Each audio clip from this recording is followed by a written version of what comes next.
Hi friends, आप सभी कैसे हैं। उम्मीद करती दोस्तों आप लोग बहुत अच्छे होंगे और अपनी पढ़ाई अच्छे से कर रहे होंगे। हम कवर कर रहे थे झारखंड पीजीटी में लगी कहानी मानसरोवर भाग 1, जिसके अंतर्गत दोस्तों टोटल कुल 27 कहानियाँ लगी हुई हैं। उसी के अंतर्गत आज पढ़ेंगे स्वामिनी कहानी। स्वामिनी कहानी के अंतर्गत के दोस्तों एक पात्र आपके बीच आएंगे शिवदान।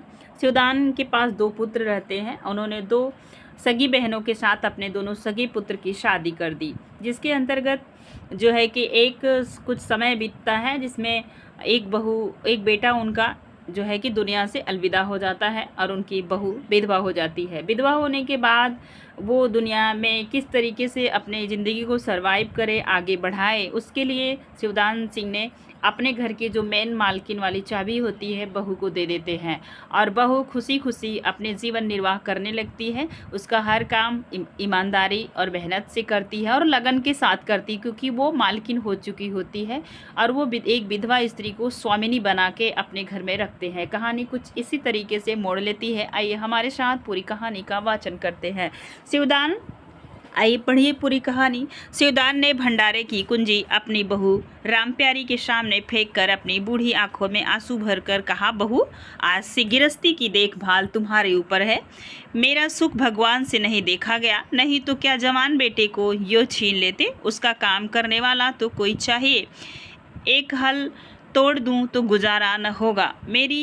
मेरे ही कुकर्म से भगवान का यह कोप आया है और मैं ही अपने माथे पर उसे लूँगा। बिरजू का हल अब मैं ही संभालूँगा। जब घर की देखरेख करने वाला, धरने उठाने वाला तुम्हारे सिवा दूसरा कौन है। रो मत बेटा, भगवान को जो इच्छा थी वो हुआ और जो इच्छा होगी वो होगा। हमारा तुम्हारा क्या बस है। मेरे जीते जी तुम्हें कोई टेढ़ी आंख से देख भी न सकेगा। तुम किसी बात का सोच मत करो। बिरजू गया तो मैं तो अभी बैठा ही हुआ हूँ। रामप्यारी और रामदुलारी 2 सगी बहनें थीं। दोनों का विवाह मथुरा और बिरजू 2 सगे भाइयों से हुआ। दोनों बहनें नैहर की तरह ससुराल में भी प्रेम और आनंद से रहने लगी। शिवदान को पेंशन मिली। दिन भर द्वार पर गपशप करते, भरा पूरा परिवार देखकर प्रसन्न होते और अधिकतर धर्म चर्चा में लगे रहते। लेकिन देवगति से बड़ा लड़का बिरजू बीमार पड़ा और आज उसे मरे हुए 15 दिन बीत गए। आज क्रियाकर्म से फुर्सत मिली और शिवदान ने सच्चे कर्म वीर की भांति फिर जीवन संग्राम के लिए कमर कस ली। मन में उसे चाहे कितना ही दुख हुआ हो, उसे किसी ने रोते नहीं देखा। आज अपनी बहू को देखकर एक क्षण के लिए उसकी आंखें सजल हो गई, लेकिन उसने मन को संभाला और रुद्रकंठ से उसे दिलासा देने लगा। कदाचित उसने सोचा था घर की स्वामिनी बनकर विधवा के आंसू पूछ जाएंगे। कम से कम उसे इतना कठिन परिश्रम न करना पड़ेगा। इसीलिए उसने भंडारे की कुंजी बहू के सामने फेंक दी। वैधव्य की व्यथा का स्वामित्व के गर्व से दबा देना चाहता था।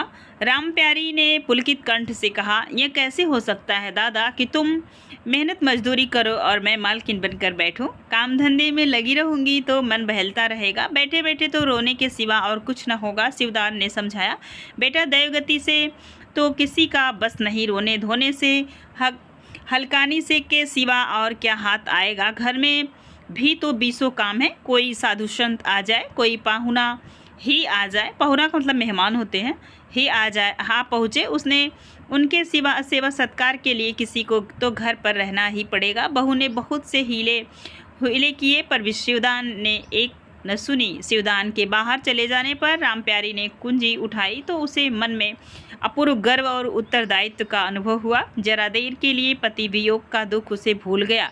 उसकी छोटी बहन और देवर दोनों काम करने गए हुए थे। शिवदान बाहर था, घर बिल्कुल खाली था। इस वक्त वह निश्चित होकर भंडारे को खोल सकती है। उसमें क्या क्या सामान है, क्या क्या विभूति है, यह देखने के लिए उसका मन लालायित हो उठा। इस घर में वह कभी न आई थी। जब कभी किसी को कुछ देना या किसी से कुछ लेना होता था, तभी शिवदान आकर इस कोठरी को खोला करता था। फिर उसे बंद कर वह ताली अपनी कमर में रख लेता था। रामप्यारी कभी कभी द्वार को दराजों से भीतर झांकती थी, पर अंधेरे में कुछ ना दिखाई देता था। मतलब वो अभी तक इस घर को अच्छी तरीके से देखी नहीं थी, अब वो देख रही। सारे घर के लिए वह कोठरी कोई तिलिस्म या रहस्य था। जिसके विषय में भांति भांति की कल्पनाएं होती रहती थी। आज रामप्यारी को वह रहस्य खोलकर देखने का अवसर मिला। उसने बाहर का द्वार बंद कर दिया कि कोई उसे भंडार खोलते ना देख ले, नहीं सोचेगा बेजरूरत इसने क्यों खोला। तब आकर कांपते हुए हाथों से ताला खोला। उसकी छाती धड़क रही थी कि कोई द्वार न खटखटाने लगे। अंदर पांव रखा तो उसे कुछ उसी प्रकार का लेकिन उससे कहीं तीव्र आनंद हुआ जो उसे अपने गहने कपड़े की पिटारी खोलने में होता था। मटकों में गुड़, शक्कर, गेहूँ जो आदि चीज़ें रखी हुई थी। एक किनारे बड़े बड़े बर्तन धरे थे जो शादी ब्याह के अवसर पर निकाले जाते थे या मांगे जाने पर दिए जाते थे। एक आले पर मालगुजारी की रसीद और लेन देन के पुर्जे बंधे हुए रखे थे। कोठरी में एक विभूति सी छाई थी, माना लक्ष्मी अज्ञात रूप से विराज रही हो। उस मूर्ति को देखने पर उस मूर्ति के छाया में रामप्यारी आध घंटे तक बैठी अपनी आत्मा को तृप्त करती रही। प्रतिक्षण उसके हृदय पर ममत्व का नशा छाया जा रहा था। जब वह उस कोठरी से निकली तो उसके मन के संस्कार बदल गए थे, मानो किसी ने उस पर मंत्र डाल दिया हो। उसी समय द्वार पर किसी ने आवाज़ दी। उसने तुरंत भंडारे का द्वार बंद किया और जाकर सदर दरवाज़ा खोल दिया, मतलब बाहर वाला दरवाज़ा खोल दिया। देखा तो पड़ोसिन झुनिया, यहाँ पे अब झुनिया का नाम याद रखेंगे क्योंकि मुंशी प्रेमचंद की जो है कि उपन्यास में झुनिया आती है और जो गोदान की पात्र है और एक अच्छी बात गोबर की पत्नी है दोस्तों, और आप ध्यान भोला की पुत्री भी है, तो झुनिया का नाम आप याद रखेंगे। हो सकता है पूछे झुनिया किस कहानी की पात्र है, तो आपको लगे उपन्यास, पक्का उसमें उपन्यास रखेंगे। ऑप्शन ही ऐसे बनाते हैं एग्जामिनर। देखिए, देखा तो पड़ोसिन झुनिया खड़ी है और 1 रुपया उधार मांग रही है। रामप्यारी ने रुखाई से कहा, अभी तो 1 पैसा घर में नहीं है। जी, क्रियाकर्म में सब खर्च हो गए। झुनिया चकरा गई। चौधरी के घर में इस समय 1 रुपया भी नहीं है। यह विश्वास करने की बात न थी। जिसके यहाँ सैकड़ों का लेन देन, वह सब कुछ क्रियाकर्म में नहीं खर्च कर सकता। अगर शिवदान ने बहाना किया होता तो उसे आश्चर्य न होता। प्यारी तो अपने सरल स्वभाव के लिए गांव में मशहूर थी। अक्सर शिवदान की आंखें बचाकर पड़ोसियों को इच्छित वस्तुएं दे दिया करती थी। अभी कल ही उसने जानकी को शेर भर दूध दिया। तो आप जानकी का नाम याद रखेंगे, ध्यान दीजिए, पात्रों का नाम आप नोट करते चलिए। जानकी को शेर भर दूध दिया, यहाँ तक कि अपने गहने तक मांगे दे देती थी। अगर कोई उसके गहने मांगता था कि पहनने के लिए तो दे देती थी। कृपण शिवदान के घर में ऐसी सुखरत बहू का आना गांव वाले अपने सौभाग्य की बात समझते थे। झुनिया ने चकित होकर कहा, ऐसा ना कहो जीजी, बड़े गाढ़े में पढ़कर आई हूँ। नहीं, तुम जानती हो मेरी आदत ऐसी नहीं है। बाकी का 1 रुपया देना है। ज़्यादा द्वार पर खड़ा झकबक रहा। मतलब कि आप प्यादा एक भी पात्र है, आप याद रखिएगा, मैंने ज़्यादा पढ़ दिया, सॉरी। तो प्यादा द्वार पर खड़ा बक झक रहा है। रुपया दे दो तो किसी तरह यह विपत्ति टले। मैं आज के 8वें दिन आकर दे जाऊंगी। गांव में और कौन घर है जहां मांगने जाऊं। प्यारी टस से मस्त न हुई। उसके जाते ही प्यारी सांझ के लिए रसोई पानी का इंतजाम करने लगी। पहले चावल दाल बेनना अपाट लगता था और रसोई में जाना तो सूली पर चढ़ने से कम न था।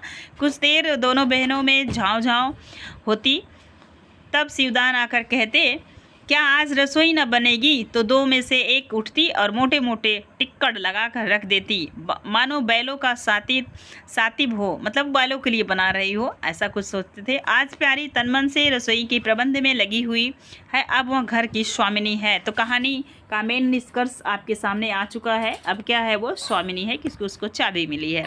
तब उसने बाहर निकल कर देखा, कितना कूड़ा करकट पड़ा हुआ है। बुढ़ऊ दिन भर मक्खी मारा करते हैं, इतना भी नहीं होता कि जरा झाड़ू ही लगा दें। अब क्या इससे इतना भी ना होगा। द्वार ऐसा चिकना चाहिए कि देखकर आदमी का मन प्रसन्न हो जाए, यह नहीं कि उबकाई आने लगे। अभी कह दूं तो तिनक उठेंगे। अच्छा, यह मुन्नी नाद से अलग क्यों खड़ी है? तो मुन्नी उसके घर की एक मतलब जानवर है, उसे आप याद रखेंगे। तो मुन्नी को भी याद रखिएगा। ये पूछा जा सकता है कि ये जो है मुन्नी किसका नाम है। नाद पर झांका, दुर्गंध आ रही थी।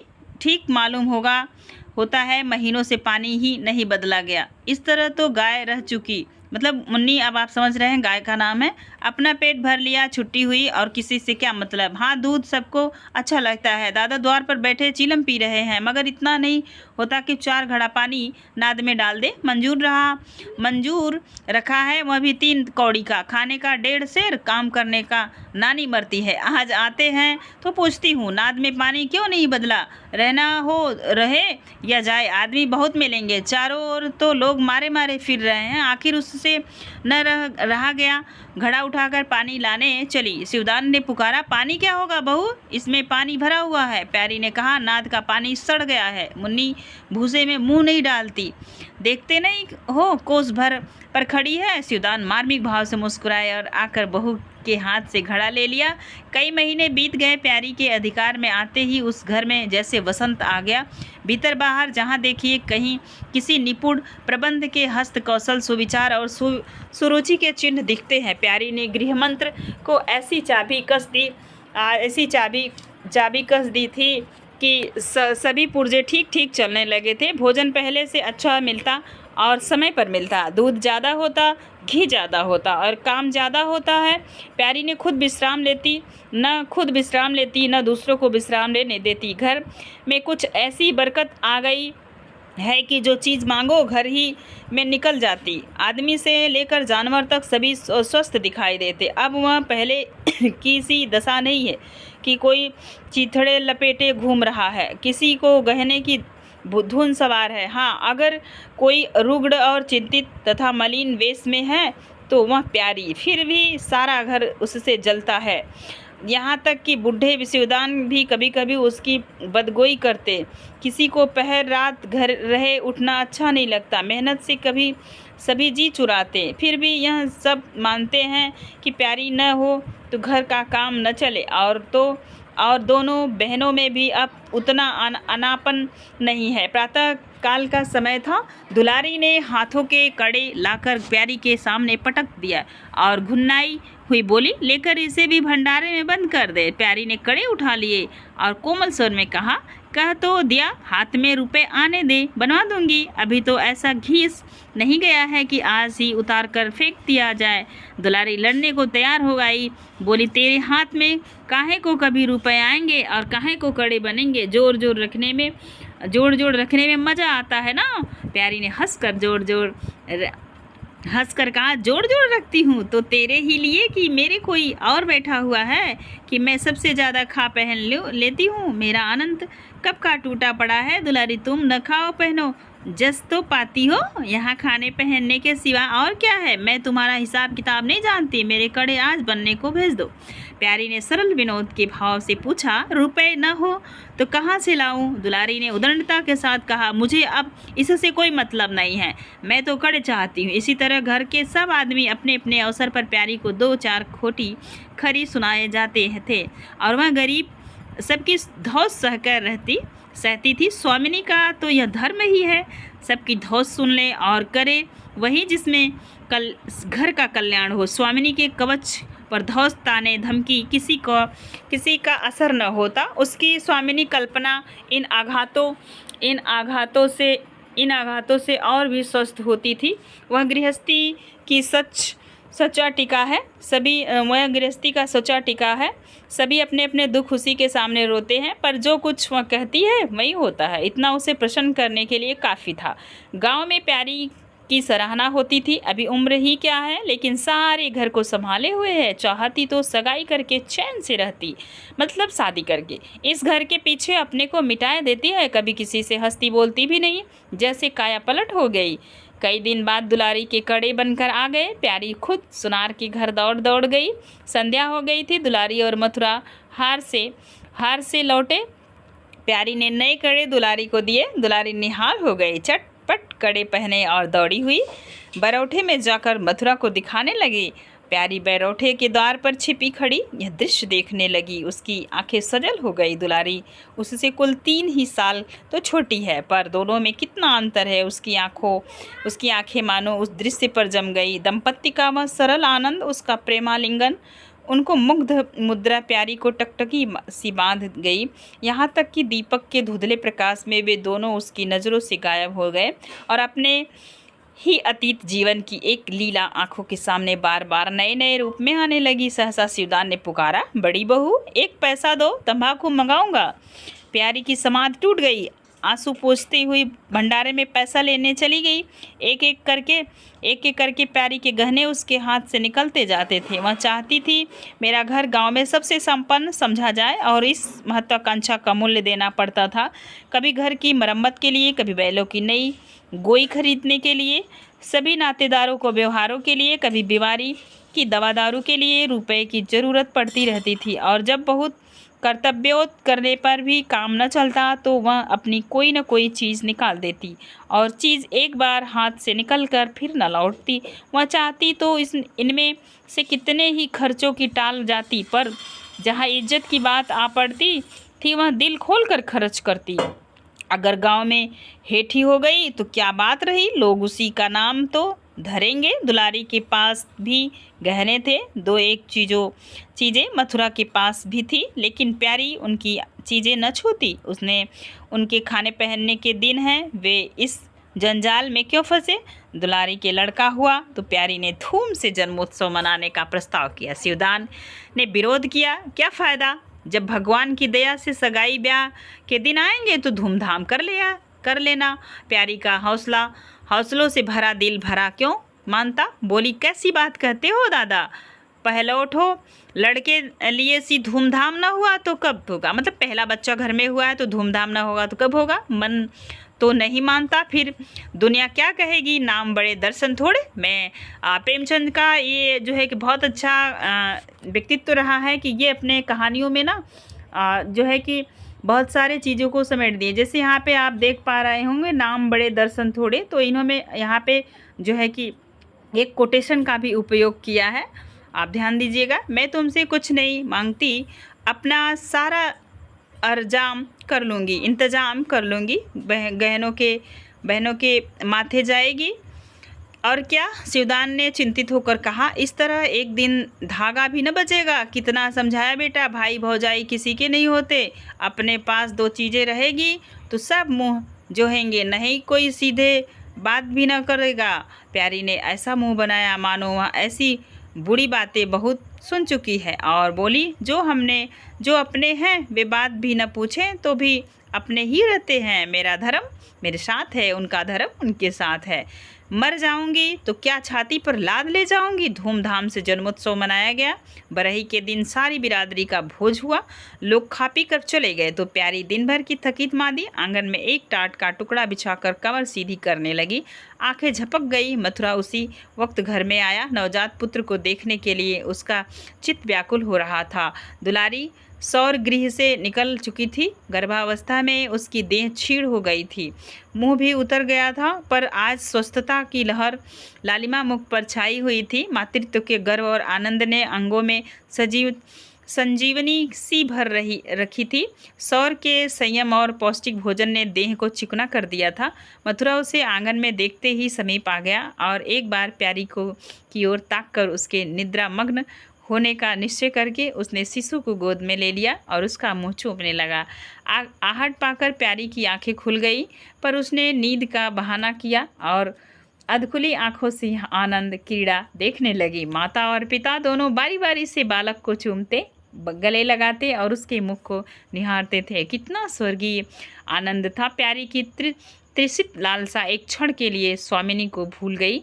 जैसे लगाम से मुखबंद बोझ से लदा हुआ हाँकने वाले की चाबुक से पीड़ित दौड़ते दौड़ते बेहद तुरंग हिनहिनाने की आवाज़, तुरंग माने घोड़ा होता है, हिनहिनाने की आवाज़ सुनकर कनौतियाँ खड़ी कर लेता है और परिस्थिति को भूलकर एक दबी हुई हिनहिनाहट से उसका जवाब देता है। कुछ वही दशा प्यारी की हुई। उसका मातृत्व जो पिंजरे में बंद मुख निश्चेष्ट पड़ा हुआ था, समीप से आने वाली मातृत्व को चहकार सुनकर जैसे जाग पड़ा और चिंताओं से उस पिंजरे से निकलने के लिए पंख फड़फड़ाने लगा। मथुरा ने कहा, यह मेरा लड़का है। दुलारी ने बालक को गोद में चिपटा कर कहा, हाँ हाँ क्यों नहीं, तुम्ही ने तो 9 महीने पेट में रखा है। सांसत तो मेरी हुई, बाप कहलाने के लिए तुम कूद पड़े। मथुरा, सासत तो मेरी हुई, बाप कहलाने के लिए तुम कूद पड़े। मथुरा, मेरा लड़का न होता तो मेरी सूरत का क्यों होता, चेहरा मोहरा रंग रूप सब मेरा ही। सा है कि नहीं दुलारी। इससे क्या होता है, बीज बनिए के घर से आता है, खेत किसान का होता है, उपज बनियों की नहीं होती, किसान की होती है। मथुरा, बातों में तो तुमसे कोई न जीतेगा। मेरा लड़का बड़ा हो जाएगा तो मैं द्वार पर बैठकर मज़े से हुक्का पिया करूँगा। दुलारी, मेरा लड़का पढ़े लिखेगा, कोई बड़ा ओहदा पाएगा, तुम्हारी तरह दिन भर बैल के पीछे न चलेगा।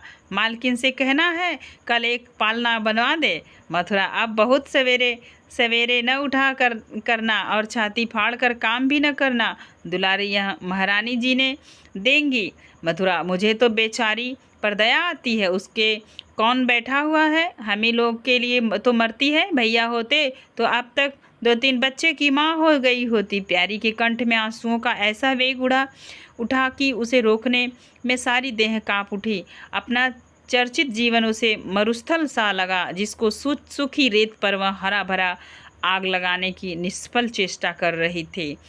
सहसा शिवदान ने भीतर आकर कहा, बड़ी बहू क्यों सो गई? बाजे वाले को अभी परोसा नहीं मिला, क्या कह दूँ? कुछ दिनों के बाद शिवदान भी मर गया। उधर दुलारी के 2 बच्चे हुए, वह भी अधिकतर बच्चों के लालन पालन में व्यस्त रहने लगा। खेती का काम मजदूरों पर आ पड़ा। मथुरा मजदूर तो अच्छा था, संचालक अच्छा न था। उसे स्वतंत्र रूप से काम लेने का कभी अवसर न मिला था। खुद पहले भाई की निगरानी में काम करता था, बाद को बाप की निगरानी में करने लगा। खेती का तार भी न जानता था। वही मंजूर उसके यहाँ टिकते थे, जो मेहनती नहीं, खुशामद करने में कुशल होते थे। इसलिए प्यारी को अब दिन में दिन 2-4 चक्कर हार का भी लगाना पड़ता। कहने की तो अब वह भी मालकिन थी, पर वास्तव में घर भर की सेविका थी। मजदूर भी उससे त्योरियां बदलते। जमींदार का प्यादा भी उसी पर धौंस जमाता। भोजन में भी किफ़ायत करनी पड़ती। लड़कों को तो जितनी बार मांगे उतनी बार कुछ न कुछ चाहिए। दुलारी तो लड़कोरी थी, उसे भी भरपूर भोजन चाहिए। मथुरा घर का सरदार था, उसके लिए उसके इस अधिकार को कौन छीन सकता। मंजूर भला क्यों रियायत करने लगे थे। सारी कसम बेचारी प्यारी पर निकलती थी। वहीं एक पालतू चीज़ थी, अगर आधा ही पेट खाया तो किसी को कोई हानि न हो सकती थी। 30 वर्ष की अवस्था में उसके बाल पक गए, कमर झुक गई, आंखों की जीत कम हो गई, मगर वह प्रसन्न थी। स्वामित्व का गौरव इन सारे जख्मों पर मरहम का काम करता था। एक दिन मथुरा ने कहा, भाभी अब तो कहीं परदेश जाने का जी होता है। यहाँ तो कमाई में कोई बक्कत नहीं, किसी तरह पेट की रोटियां चल जाती हैं, वह भी रो धोकर। कई आदमी पूरब से आए हैं, वे कहते हैं वहाँ 2-3 रुपए रोज़ की मजूरी हो जाती है। 4-5 साल बाहर आ गया तो मालो माल हो जाऊंगा। अब आगे लड़के वाले हुए, उनके लिए कुछ तो करना ही चाहिए। दुलारी ने समर्थन किया, हाथ में 4 पैसे होंगे, लड़कों को पढ़ाएंगे लिखाएंगे, हमारी तो किसी तरह कट गई, लड़कों को तो आदमी बनाना है। प्यारी यह प्रस्ताव सुनकर अवाक रह गई, उनका मुंह ताकने लगी। इसके पहले इस तरह की बातचीत कभी न हुई थी। यह धुन कैसे सवार हो गई, उसे संदेह हुआ, शायद मेरे कारण यह भावना उत्पन्न हुई। बैलों में तो जाने को न रहूँगी, आगे जैसी तुम्हारी इच्छा। लड़कों को पढ़ाने लिखाने के लिए यहाँ भी तो मदरसा है, फिर क्या नित्य यहीं दिन बने रहेंगे? 2-3 साल भी खेती बन गई तो सब कुछ हो जाएगा। मथुरा, इतने दिन खेती करते हो गए, जब अब तक न बनो तो अब क्या बन जाएगी? इसी तरह एक दिन चल देंगे, मन की मन में रह जाएगी। फिर अब पौरुष भी तो थक रहा है, या खेती कौन संभालेगा? लड़कों को मैं इस चक्की में जोत कर उनकी ज़िंदगी नहीं खराब करना चाहता। प्यारी ने आंखों में आंसू लाकर कहा, भैया घर पर जब तक आधी मिले सारी के लिए ना धावन चाहिए। मतलब जब तक आधी मिलती हो तो खड़ी के लिए नहीं दौड़ना चाहिए। अगर मेरी ओर से कोई बात हो तो अपना घर बार अपने हाथ में करो, मुझे एक टुकड़ा दे देना, पड़ी रहूंगी। मथुरा आर्द्र कंठ होकर बोला, भाभी यह तुम क्या कहती हो? तुम्हारे संभाले यह घर अब तक चला है नहीं, रसातल को चला गया तो होता। इसी गृहस्थी के पीछे तुमने अपने को मिट्टी में मिला दिया, अपनी देह धुला दी, ढाली, मैं अंधा नहीं हूँ, सब कुछ समझता हूँ, हम लोगों की जाने दो, भगवान ने चाहा तो घर फिर संभल जाएगा तुम्हारे लिए, हम बराबर खर्च बरस भेजते रहेंगे।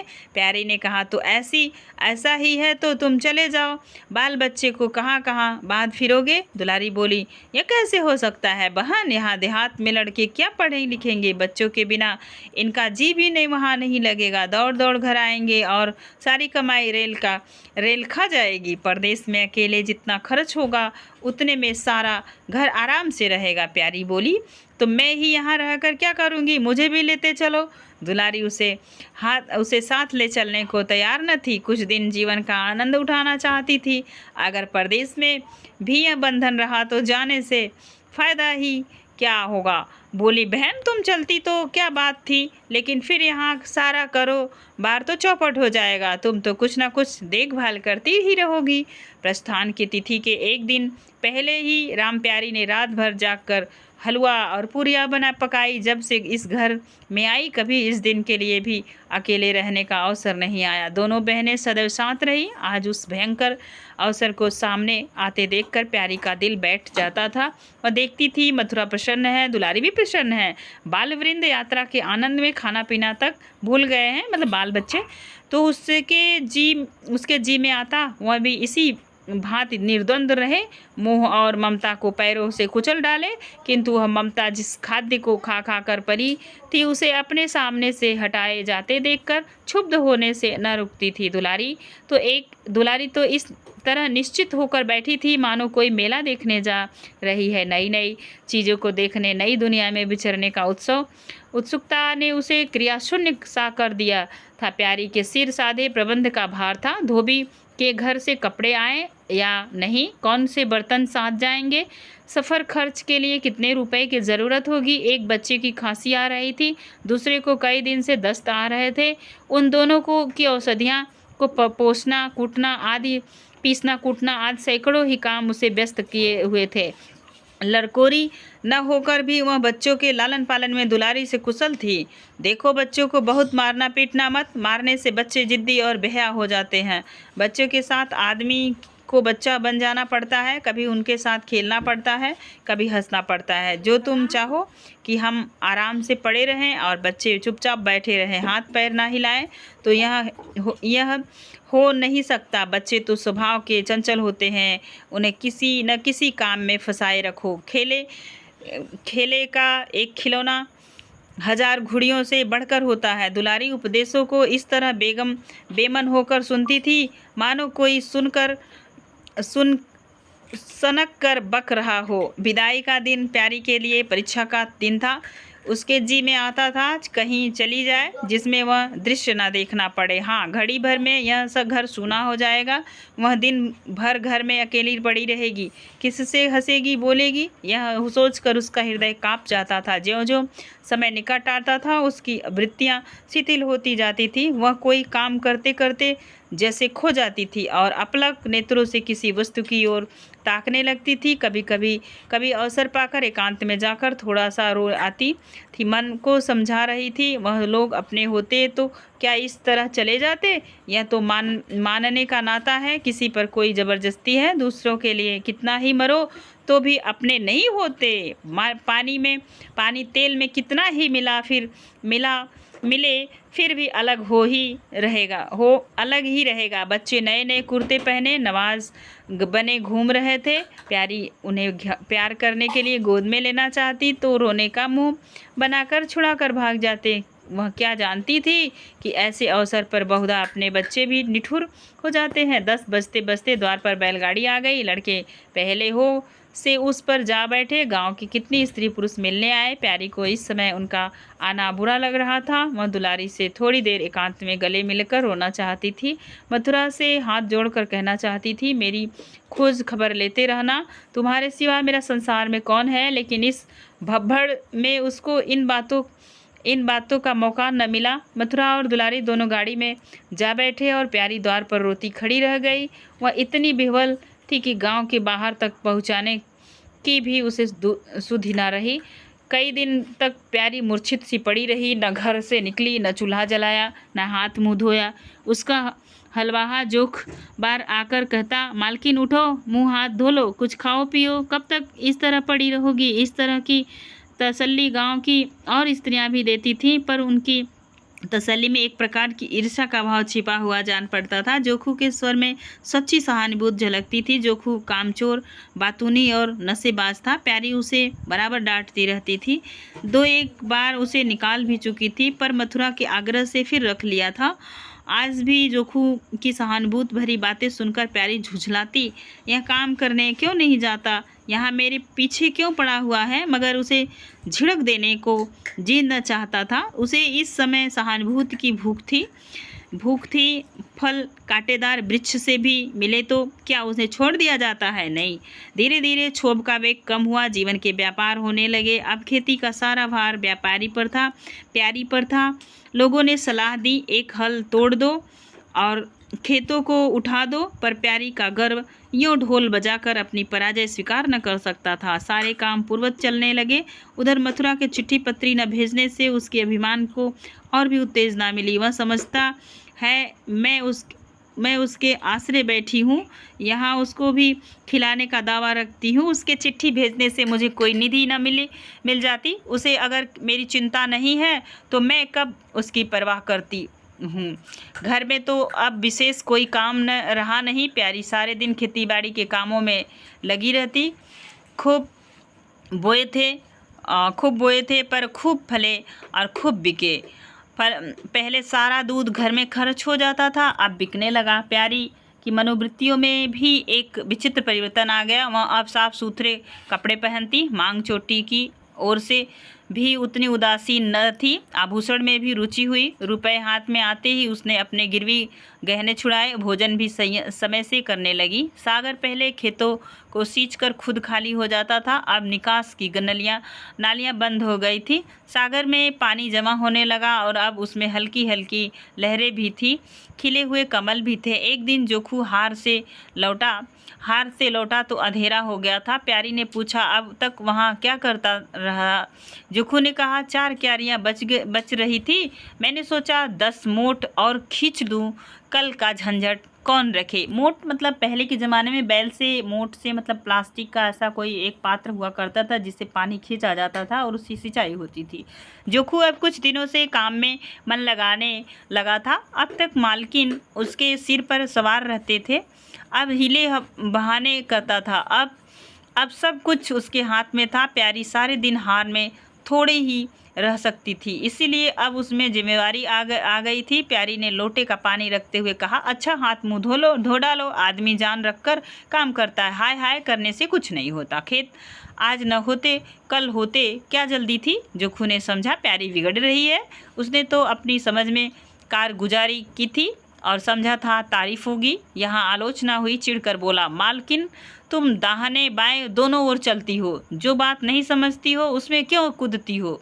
कल के लिए तो उचवा के खेत पड़े सूख रहे हैं, आज बड़ी मुश्किल से कुआं खाली हुआ। सवेरे मैं न पहुंचता तो कोई और आकर न छीन लेता, फिर 8वारे तक राह देखनी पड़ती। अब तक तो सारी ऊख विदा हो जाती। मतलब गर्मी का महीना है, गन्ने को भर रहा था। प्यारी उसकी सरलता पर हंसकर बोली, अरे तो मैं तुझे कुछ कह थोड़ी न रही हूँ पागल, मैं तो कहती हूँ कि जान रख कर काम कर, कहीं बीमार पड़ गया तो लेने के देने पड़ जाएंगे। जोखू कौन बीमार पड़ जाएगा? मैं 20 साल में कभी सिर तक तो दुखा नहीं, आगे की नहीं जानता, कहीं रात भर काम करता रहूं। प्यारी मैं क्या जानूं, तुम ही अतरे दिन बैठ रहते थे और पूछा जाता था तो कहते थे जुर आ गया, पेट में दर्द था। जोखू झेपता हुआ बोला, वह बातें जब थी जब मालिक लोग चाहते थे कि उसे पीस डालें, तब तो जानता हूँ मेरे ही माथे है, मैं न करूँगा तो अब सब चौपट हो जाएगा। प्यारी मैं क्या देखभाल नहीं करती? जोखू तुम बहुत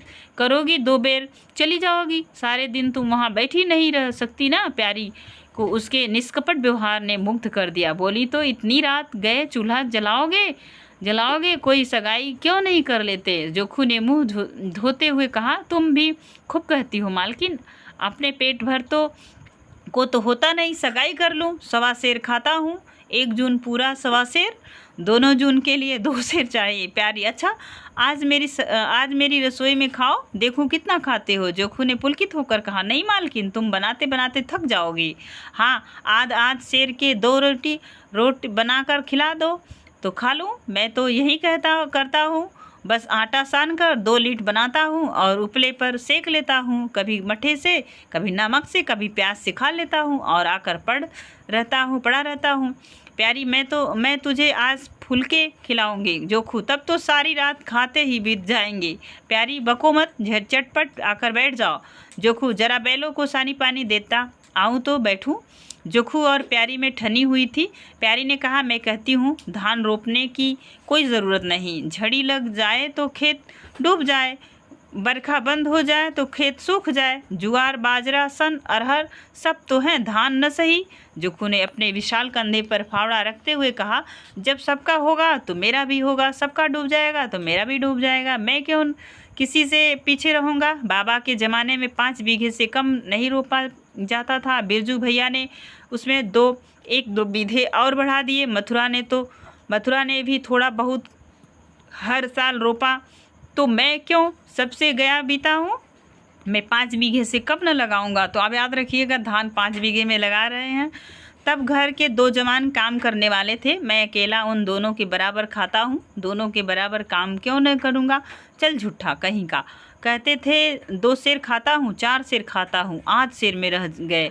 एक दिन तौलो तब मालूम होगा, तौला है बड़े खाने वाले। मैं कहे देती हूँ धान न रोपो, मंजूर मिलेंगे नहीं, अकेले हलाकान होना पड़ेगा, तुम्हारी बला से मैं ही हलाकान रहूँगा न, यह देह किस दिन काम आएगी। प्यारी ने उसके कंधे पर से फावड़ा ले लिया और बोली, तुम पहर रात तक ताल में रहोगे, अकेले मेरा जी उबेगा। जोखू की जी उबने का अनुभव न था। कोई काम न हो तो आदमी पकड़कर सो रहे। जी क्यों उबे? बोला, जी उबे तो सो रहना, मैं घर रहूँगा तब तो और जी उबेगा। मैं खाली बैठता हूँ तो बार बार खाने को सूझती है, बातों में देर हो रही है और बादल घिरे आते हैं। प्यारी ने हार कर कहा, अच्छा कल से जाना, आज बैठो। जोखू ने मानो बंधन में पड़कर कहा, अच्छा बैठ गया, कहो क्या कहती हो।